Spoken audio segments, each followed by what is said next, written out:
Hai Sobat BKN, pelaksanaan seleksi calon pegawai negeri sipil sudah mencapai tahap pengumuman kelulusan, di mana hasilnya terdapat peserta yang dinyatakan lulus dan tidak lulus. Pertama-tama, kami ucapkan selamat bagi kalian yang sudah dinyatakan lulus pada seleksi CPNS ini. Ingat, yang amanah ya. Panitia Seleksi Nasional memberikan opsi sanggah bagi peserta yang dinyatakan tidak lulus seleksi dan merasa ada ketidaksesuaian dari hasil seleksi. Prosesnya melalui situs sscn.bkn.go.id. Setelah melakukan login, maka akan muncul keterangan notifikasi bahwa peserta dinyatakan tidak lulus seleksi. Muncul tombol ajukan sanggah jika peserta ingin mengajukan sanggahan. Mohon pastikan batas waktu atau tanggal akhir masa sanggah. Karena jika sudah melewati akhir masa sanggah, maka tombol ajukan sanggah tidak akan muncul.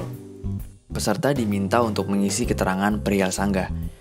Jika peserta dengan jabatan guru, maka pada perihal sanggah akan muncul pilihan menyanggah nilai cerdik. Namun jika bukan jabatan guru, pilihan tersebut tidak akan muncul. Untuk instansi yang memiliki SKB non-CAT, maka muncul pilihan metode SKB yang digunakan. Pilih yang sesuai, lalu isi keterangan sanggahan pada kolom alasan sanggah.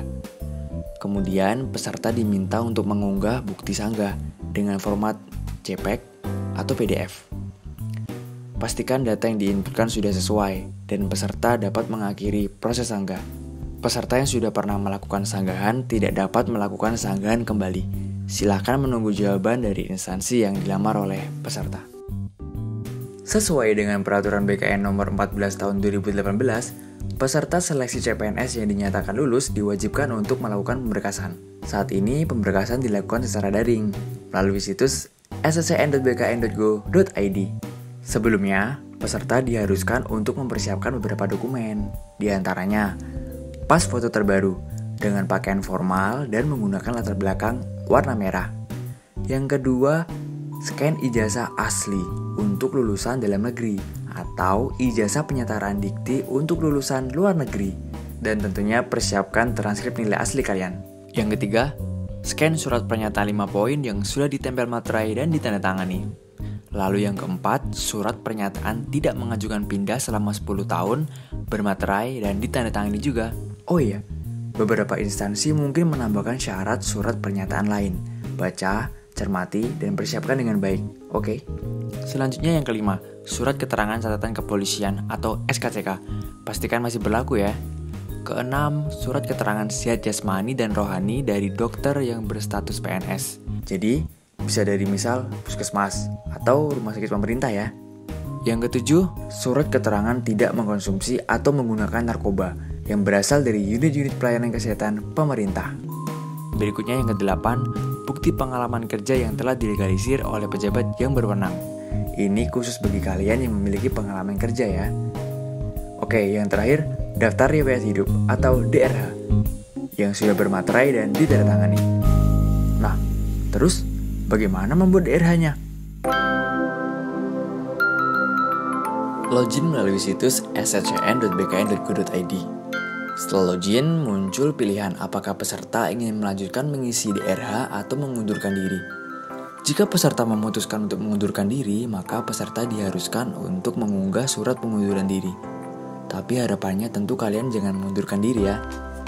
Oke lanjut. Pertama, peserta diharuskan mengunggah pas foto yang sudah dipersiapkan. Ingat, pakaian formal dan latar belakang merah dengan ukuran 100-200 KB. Berikutnya akan tampil biodata sesuai yang pernah peserta isi ketika melakukan pendaftaran. Pada bagian ini, beberapa kolom isian sudah tidak dapat diubah. Namun, peserta diberi kesempatan untuk merubah beberapa data yang ada. Nah, pada kolom nama, peserta diwajibkan mengisi nama sesuai dengan ijazah yang digunakan saat pendaftaran, tanpa menyematkan gelar. Sementara untuk gelar sudah disediakan kolomnya tersendiri. Lengkapi data lain yang dapat diubah seperti email, status perkawinan, dan nomor telepon. Berikutnya, peserta diarahkan untuk mengisi alamat. Isi alamat yang sesuai ya. Nah, dalam hal tidak ditemukan nama kelurahan atau desa, kalian bisa pilih lainnya. Lalu isikan nama kelurahan atau desa yang sesuai. Isi semua kolom, jangan ada yang ketinggalan. Dan ingat, selalu baca dan cermati setiap ketentuannya. isi setiap data diri kalian dengan benar. Jika sudah terisi semua, selanjutnya kita akan menuju menu pendidikan. Di sini sudah terisi pendidikan yang peserta gunakan ketika mendaftar, yang bisa diubah untuk dilengkapi. Perlu diketahui, peserta tidak dapat menambahkan tingkat pendidikan yang lebih tinggi dari tingkat pendidikan yang digunakan saat mendaftar CPNS. Selain itu, jika peserta memiliki 2 ijazah dengan tingkat pendidikan yang sama, semisal memiliki ijazah S1 akuntansi dan S1 teknik informatika, sementara yang digunakan mendaftar adalah S1 akuntansi, maka hanya ijazah S1 akuntansi tersebut yang bisa ditambahkan. Pastikan data terisi sesuai dengan dokumen ijazah kalian ya. Selanjutnya ada menu kursus atau pelatihan. Peserta dipersilakan mengisi jika pernah mengikuti kursus atau pelatihan. Apabila penyelenggara adalah instansi pemerintah, isi sesuai nama instansinya. Jika tidak, maka bisa dikosongkan saja. Setelah terisi semua, maka selanjutnya menuju ke menu pekerjaan. Pada menu ini, peserta dapat mengisi dengan riwayat pekerjaan yang pernah dijalani. Sama seperti sebelumnya, apabila pernah bekerja di instansi pemerintah, maka dapat mengisi kolom berikut sesuai nama instansi.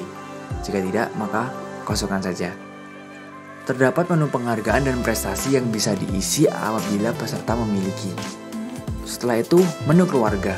Pada menu ini, jika anggota keluarga merupakan pegawai negeri sipil atau pensiunan pegawai negeri sipil, maka dapat mengisi kolom NIP, yang mana nantinya akan muncul keterangan sesuai dengan database kepegawaian yang ada.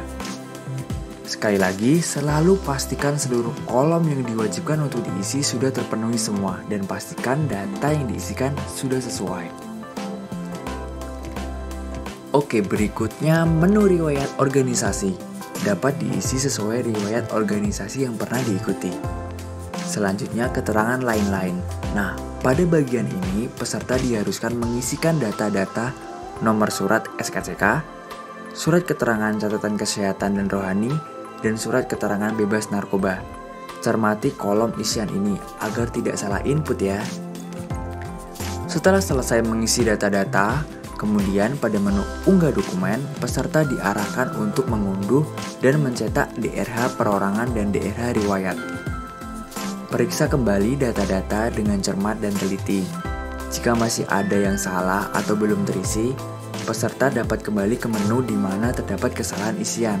Pastikan kembali data sudah benar. Jika sudah, maka peserta siap untuk mencetak dokumen ini. Oh ya, ada hal penting yang jangan sampai terlewat. Pada dokumen daerah yang sudah dicetak, terdapat kolom isian keterangan perorangan yang wajib ditulis tangan dengan huruf kapital dan menggunakan tinta warna hitam. Setelah hasil cetakan daerah selesai ditandatangani, peserta diwajibkan untuk melakukan scan atau pindai terhadap 2 dokumen tersebut, digabung dan dijadikan satu file. Hindari memfoto dokumen dengan kamera handphone, usahakan dengan alat scanner. Selain itu, pastikan dokumen yang sudah di-scan dapat dibaca dengan baik, berformat PDF, dan berukuran antara 100 hingga 500 KB. Selanjutnya, mengunggah dokumen. Yang pertama, file scan ijazah. Sekali lagi, ini ijazah asli ya.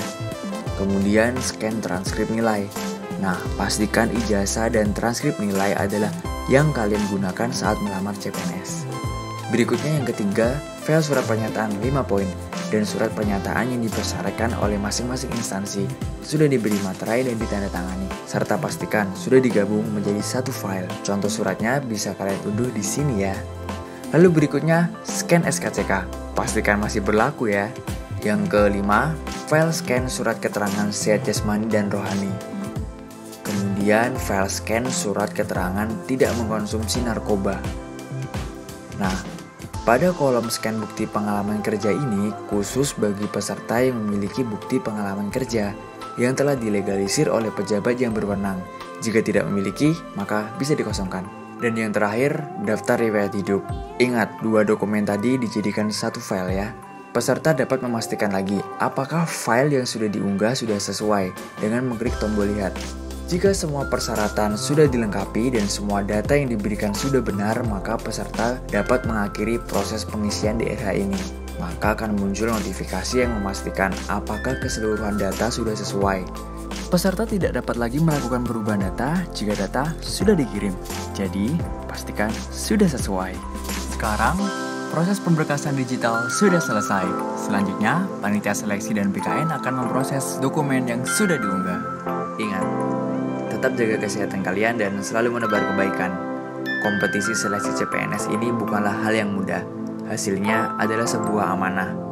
Bagi yang belum berhasil dalam seleksi ini, akan selalu ada banyak cara untuk berkontribusi pada negeri. See you on top, pejuang.